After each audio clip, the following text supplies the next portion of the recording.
Japan दे विच ना एक लबनानी शख्स गया, उन्हें 5 स्टार होटल दे विच अपना स्टे किया।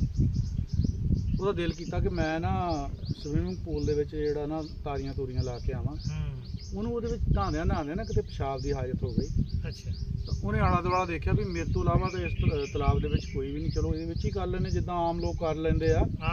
ਅੱਛਾ, ਉਹਦੇ ਵਿੱਚ ਉਹਨਾਂ ਨੇ ਕੋਈ ਕੈਮੀਕਲ ਪਾਇਆ ਸੀ ਇਸ ਚੀਜ਼ ਦੀ ਨਿਸ਼ਾਨਦੇਹੀ ਕਰਨ ਲਈ ਵੀ ਜਦੋਂ ਕੋਈ ਇਦਾਂ ਦੀ ਕੋਈ ਬੰਦਾ ਹਰਕਤ ਕਰੇ ਉਹਦਾ ਰੰਗ ਬਦਲ ਜਾਂਦਾ ਸੀ।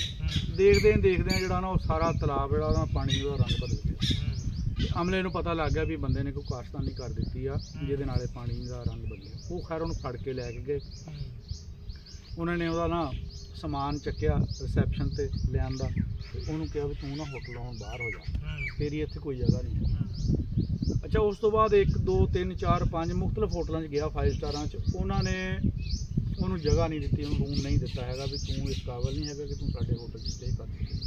ਆਖ ਕੇ ਉਹਨੇ ਆਪਣੇ ਸਫਾਰਤਖਾਨੇ ਦੇ ਨਾਲ ਰਜੂ ਕੀਤਾ ਵੀ ਮੈਨੂੰ ਆਹ ਮਸਲਾ ਬਣ ਗਿਆ ਵੀ ਮੈਨੂੰ ਹੁਣ ਕੋਈ ਵੀ ਜਿਹੜਾ ਨਾ ਰੂਮ ਦੇਣ ਨੂੰ ਤਿਆਰ ਨਹੀਂ। ਉਹਨੇ ਕਿਹਾ ਵੀ ਕੋਈ ਹਰਕਤ ਭੈੜੀ ਕੀਤੀ ਆ, ਇਹ ਜਾਪਾਨੀ ਕੌਮ ਆ, ਇਹ ਕਿਹੜਾ ਕਿ ਸਾਡੇ ਤੁਹਾਡੇ ਵਰਗੇ ਆ। ਸਹੀ ਗੱਲ। ਹੁਣ ਬਿਹਤਰ ਇਹ ਆ ਕਿ ਤੂੰ ਐਸੇ ਹੋਟਲ 'ਚ ਜਾ ਜਿੱਥੇ ਸਵਿਮਿੰਗ ਪੂਲ ਤਲਾਬ ਨਾ ਹੋਵੇ, ਉੱਥੇ ਤੈਨੂੰ ਕਮਰਾ ਮਿਲਣਾ ਹੈ।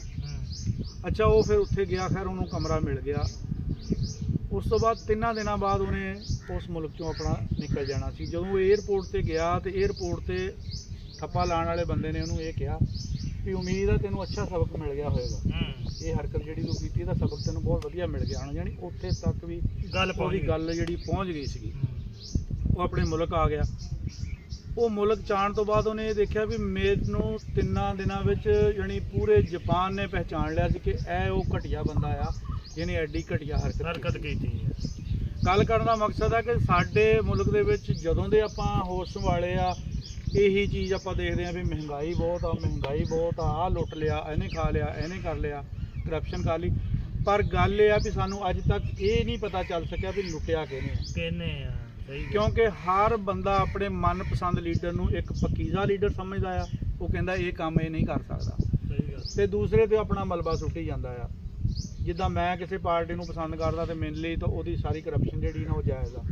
ਅਸੀਂ ਮੰਨਦੇ ਨਹੀਂ ਵੀ ਇਹਨੇ ਵੀ ਮੁਲਕ ਨੂੰ ਖਾਧਾ। ਇਸੇ ਤਰ੍ਹਾਂ ਜਿਹੜਾ ਦੂਸਰੇ ਲੀਡਰ ਆ, ਇਹ ਜਦੋਂ ਤੱਕ ਸਾਡੀ ਸੋਚ ਜਿਹੜੀ ਇਸ ਲੈਵਲ ਤੇ ਨਹੀਂ ਪਹੁੰਚਣੀ ਹੈਗੀ ਕਿ ਜਿਸ ਤਰ੍ਹਾਂ ਉਹਨਾਂ ਦੇ ਤਲਾਬ 'ਚ ਪਾਣੀ ਦਾ ਰੰਗ ਬਦਲਿਆ, ਉਹ ਕਿਸ ਵਜ੍ਹਾ ਤੋਂ ਬਦਲਿਆ ਉਹਨਾਂ ਨੂੰ ਪਤਾ ਲੱਗ ਗਿਆ ਔਰ ਉਹ ਬੰਦੇ ਨੂੰ ਸਾਰੇ ਆਪਣਾ ਜਾਪਾਨ ਨੇ ਪਹਿਚਾਣ ਲਿਆ। ਤੇ ਸਾਡੀ ਬਦਕਿਸਮਤੀ ਦੇਖ ਲਓ ਵੀ ਅਸੀਂ ਅੱਜ ਤੱਕ ਆਪਣੇ ਉਹ ਲੀਡਰਾਂ ਨੂੰ ਨਹੀਂ ਪਹਿਚਾਣ ਸਕੇ ਜਿਹੜੇ ਸਾਡਾ ਹੱਕ ਖਾ ਕੇ ਆਪਣੇ ਅਸਾਸੇ ਬਣਾ ਗਏ ਔਰ ਸਾਨੂੰ ਗਰੀਬ ਤੋਂ ਗਰੀਬ ਕਰ ਗਏ ਆ। ਕੋਈ ਸ਼ੱਕ ਨਹੀਂ, ਇੱਦਾਂ ਹੀ ਹੈ।